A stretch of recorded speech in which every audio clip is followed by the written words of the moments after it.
দেখতে দেখতে দিনগুলো ফুরিয়ে যাচ্ছে, না ফেরার দেশে চলে যেতে হবে আমাদেরকে। আপনি কি বুঝতেছেন? আপনার কোটি টাকা, আপনার গাড়ি বাড়ি ধন সম্পদ সবকিছু থেকে যাবে, কিন্তু আপনাকে এত টাকা থাকার পরেও মাত্র সর্বনিকৃষ্ট একটা কাফনের কাপড় দিয়ে আপনাকে পরানো হবে। 4 কোটিওয়ালা একটি কাঠের মধ্যে আপনাকে রাখা হবে। অবশ্যই আপনাকে গোসল দেওয়া হবে লাখ টাকার সাবান দিয়ে না, মাত্র একটা 20 টাকার সাবান দিয়ে। আপনাকে খুশবু আতর দিয়ে সবাই কবরের মধ্যে আপনাকে নামাবে সারিবদ্ধভাবে। যারা যার নামাজ শেষ করে আপনাকে কবর দিয়ে সবাই গোসল করে নিবে, আপনাকে ধরে হাতগুলো সাবান দিয়ে ধুয়ে নিবে। আপনার সেই শরীরের কিসের অহংকার, কিসের বড়াই?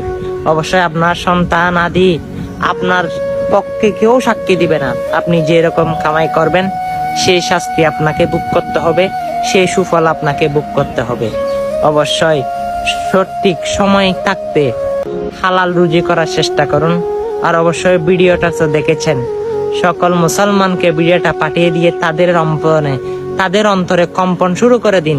তারা ভিডিওটা দেখুক, আল্লাহর রাস্তায় আসুক। আপনার কারণে কেউ একজন মানুষ ভালো হতে পারবে। ভিডিওটা শেয়ার করে সকল মানুষকে জানিয়ে দিন।